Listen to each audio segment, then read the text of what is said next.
All right, man. Let's talk about Suge Knight coming out, doubling down, saying that Dr. Dre didn't produce Doggy Style. That the original producer he got him to turn over the rights, and Dr. Dre, basically took credit for it. Now, this ain't something that's new about Dre. You had Scott Storch, say that he really did the Steel Dre beat.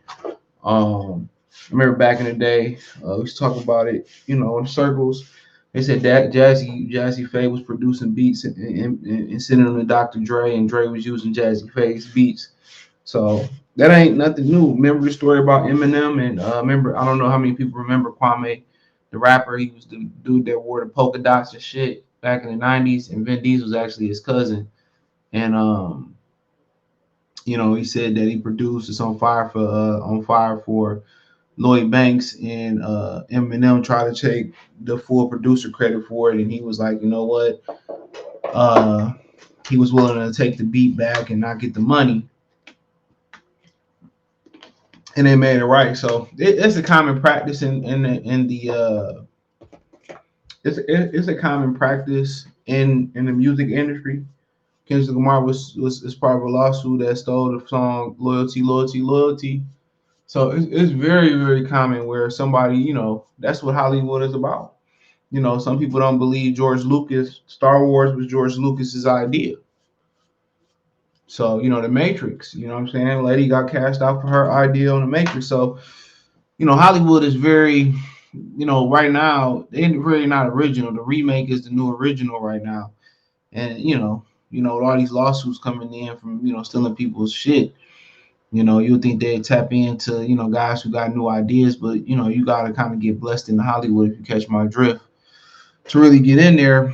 But yeah, this ain't nothing. This is why some people like me kind of give Jermaine Dupri the edge when they talk about the greatest contributors in hip hop history. Now somebody did come out and say Doc Jermaine stole a beat from him like about a month or two ago.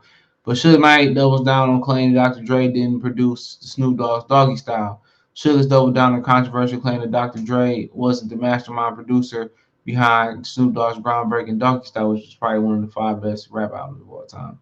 In an interview from prison with TMZ posted on Saturday, April 29th, the former Death Row CEO said Daz Dillinger, the Dog Pound rapper producer, who is the who also, Snoop's cousin, behind the board instead.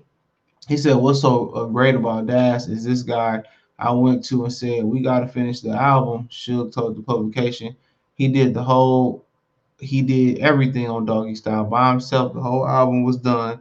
He did everything. He produced it. He explained. He then explained from his perspective. Dr. Dre ended up with the credit. So, quote. So when it was time to come out, the street said, "Well, they want Andre, Dr. Dre to be on it," and Andre said, "I want to be on there." So Andre went to Dash and said, "Look, man, let me say it was produced by me and put my name on it. You'll get paid, but let me be the one who produced it." So I told Dash that's something he wanted to do. I don't recommend it because you're the one who produced it and you're giving up your publishing. So Dash signed the paperwork and said was produced by Dr. Dre. Doggy Style is one of the most groundbreaking albums in the '90s era. In the first week of release alone, it sold more than 800,000 copies and debuted at number one in the Billboard 200. At the time, Doggy Style set the record for the fastest selling hip hop album. By 2015, the album had sold more than 7 million copies in the United States and 11 million copies worldwide, thus turning Snoop Dogg into a bona fide superstar, establishing Dr. Dre's hip hop super producer. This is the first time that Suge Knight has spoken about Dad's involvement in Doggy Style. Back in 2013, when the album celebrated its 20th anniversary, Knight made similar claims to Rolling Stones. He said everybody thought Dr. Dre would be doing the records, but Dash pretty much did the whole album, he said at the time. And at the end of the day, once Dash finished it, everybody wanted Dr. Dre to get the credit. Next thing I know, Dash is having a meeting with Andre and them and came back and said, "It's okay, give me a few bucks and I'll sign anything over that says produced by Andre instead of me." Elsewhere in his new interview, TMZ Suge Knight also claimed that Dr. Dre and Tupac never worked together directly on California Love.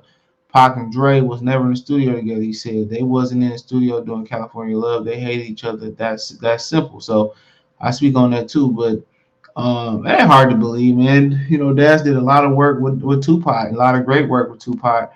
I don't know why he was signing stuff over. Um, you gotta understand, Snoop Dogg was coming off the success of the Chronic. You know, as a lot of people say, the Chronic allowed help LA heal from the Rodney King riots, and so he had crazy momentum coming from the Chronic into Doggy Style. You know what I'm saying? And I mean, sometimes you could just listen to a beat and know who kind of produced it and put they touch on there. You know, sometimes that, and also there's some beats of Dash that was released that Dr. Dre kind of put his twist on, and they sounded a lot better. So also that's a production credit too. So it was some things that Dash would produce. It's a song out there I can't remember, and they said, well, this before Dash, this before Dr. Dre produced it, and then Dr. Dre produced it. It sounded a lot better. So you got that out there as well too. So I mean, Dash talk a lot on social media. I don't know if they made him sign a non-disclosure agreement. Snoop Dogg say a lot of things. You heard Wiz Khalifa talk about Sam Snead impact, being from Pittsburgh, just like Wiz Khalifa, he had an impact, and he had the one song that was on Death Row. I forget the name of it, but you can definitely kind of hear some influence from him over there as well too. So Dr. Dre, Suge Salty, Dr. Dre left Death Row. He did Aftermath, and but these claims, it's been around Dre forever. Scott Storch, like I said, I some rumors back in the day about Jesse Faye producing things for him. So I mean, it is what it is. You got Jimmy Iovine behind you and Interscope, the powerhouse. I don't think too many people should be surprised. You can listen to some of those beats, and you really hear a lot of influence from Dr. Dre. You got to ask yourself. You got to ask yourself. So I mean, it's hard to be a great producer in the '80s, the '90s, 2000s until now. Now, production is not just making a beat. That's a beat maker. Production is making sure you get the best out the song, arranging the song. You know what I'm saying? It could be taking a beat and making it better. I remember watching Heavy D documentary. One of his boys did a beat. I forget what beat it was. It was one of his earlier songs. And Teddy Riley, he said he just showed how to make the beat bigger and range more. So I mean, yeah, this ain't nothing new. You know what I'm saying? When it comes to Dr. Dre, it ain't nothing new. A lot of people been saying he putting his name on other people's work and taking credit for it. Now I'm pretty sure it's a non-disclosure agreement they came off of that, and if they felt that, oh man, with Dr. Dre he's gonna sell more, and when it comes to the hip hop community, I always say this when it comes to dressing and wearing clothes and designer shit, that black people don't care about the quality. They just care about the brand and name brand. Oh, this shit costs $1,000. Niggas ain't gonna be up on this and this, that, and the third.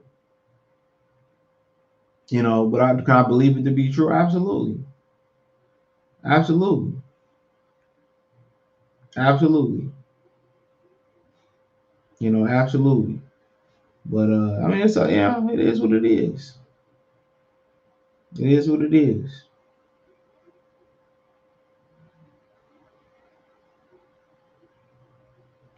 But I could believe it to be true.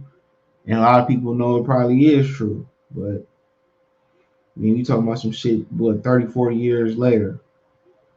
Snoop ain't gonna say something, Daz ain't gonna say nothing. Shit, what does it matter? And that could have took Dash's career to another level. That's the crazy thing about it. That could have took Dash's career greater than what it was. But I mean, shit. It is. I mean, like I said, it's nothing new about when you hear that about Dr. Dre. It's nothing new. But Dash got a whole YouTube channel he can speak on. I'm pretty sure it probably made him sign some type of non-disclosure agreement anyway. But Dr. Dre's so high on the pedestal right now, he ain't worried about what Snoop did, and he ended up leaving, Death Row because in the environment they had him working around with. You know what I'm saying? In the environment they had him working with. You hear I forget Corrupt was on the Art of Dialogue, and I forget who had did an interview before him, And they were talking about how, death row, it was dangerous. It was, and corrupt was like, it's the streets. It was the streets. He said that's how it was. He said it's like just being in the streets. But it was an environment that, it wasn't comfortable to be working in. People getting beat up, jump, hundred hood niggas at death row, and that was Suge's biggest issue. Suge never knew how to transition into a businessman. And had, he wanted to be hood and gangster 24/7. And with Puff knew how to smile. Puff knew how to play it. Puff knew it when it was a time to be a street nigga. It was time to be street and discreet. You feel what I'm saying? That was kind of the Puff thing. Everybody looked at Puff and said, "Oh, he's such a nice Puff had a mean streak. Oh, look what he did to his son, football coach at UCLA. Don't get it twisted. Look, allegedly what he did to J. Cole and shit. So, you know, Diddy knew how to turn it on and off. Suge wanted just to be on 24/7. He didn't know how to scale back. He didn't know how to do shit with business. He wanted to do shit with brute strength. And ultimately, that was his undoing. Now, the thing about Dr. Dre and Pac, I mean, today, a lot of guys ain't in the studio together working on a song or an album together. Back then it was more common with y'all all being the studio producer, engineer, and then you laying shit down. So I could believe it, because Dr. Dre, when you got respect for somebody, you love somebody, Tupac wouldn't have kind of switched on him like that when he left. Check your sexuality as fruity as his Alizé. You know what I'm saying? Clement Compton, but you can't return niggas pissed because you switch and escape to the burbs. My bone to this new era. You know what I'm saying? So he was, California loved what you say too without gay ass Dre. I mean, he was taking like hard shots at him. Somebody, even if you have somebody have a disagreement, you know what I'm saying, and if y'all really cool, you know what I'm saying, have, let's say your boy left the job, but if y'all cool.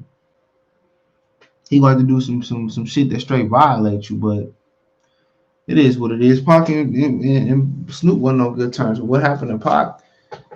Pac got set up. They talk about people having traumatic experiences, and I know me and Kofi, you go subscribe to Kofi Universe. He was kind of chatting about ODB, and he said the moment he think ODB really went off the rockers is when RZA, got him signed to Electra behind his back. He wanted to go to Jeff Jam, and he thought that's the moment he really went off the rockers and shit. You know, and I think Pac, being set up by all them people involved, even before, and I'm more of a positive Pac guy, but when he got set up and all that shit went down, Puff, Big and all that shit, I just didn't think he knew who to, like he went off the rails. You heard Jasmine Guy say, he signed himself out the hospital and stayed over there because he said that the doctors could be trying to get him out of there. So when you have traumatic experiences, and people have them all the time when you talk about relationships, you got people that's scared to love again. You got people that's scared to be around people because of the last relationship. Even if you heal, it's still, it's like a boxer getting knocked out. It's still in the back of your mind. It can happen again. And I think that was kind of like Pac ODB moment and moments that all happened. He just didn't know who to trust no more. Um, and he didn't have no filter no more. He didn't give a fuck. So, and also you had different people attacking hip hop at the time. You got to remember Uncle Luke was fighting for for censorship, and you know you know Pac was fighting different feminists and shit. Lawrence Tucker, he fighting that person. He just went off there. He just didn't give a fuck no more.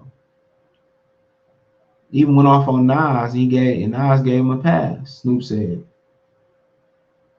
that experience in that hotel, that experience getting shot at the studio. You know what I'm saying? All that shit played a vital part in him going off the rails. But yeah, let me know what you girls and guys think. Thumbs up the video, share the video, subscribe to the channel. And that subscribe button is the bell icon button. Hit all notifications. Christians get notifications. We go live or drop a video. Excuse me. I financially want to support the channel. Cash App, $ CJ Good 313, Venmo CJ Good 313, PayPal link in the description. Hit the link tree. Follow me on Twitter, Twitch, Instagram, Spotify, Anchor, Cash App, Venmo, PayPal, Apple Podcasts, Google Podcasts, the whole nine. Check out the Music Entertainment Plus, videos like this. Peace.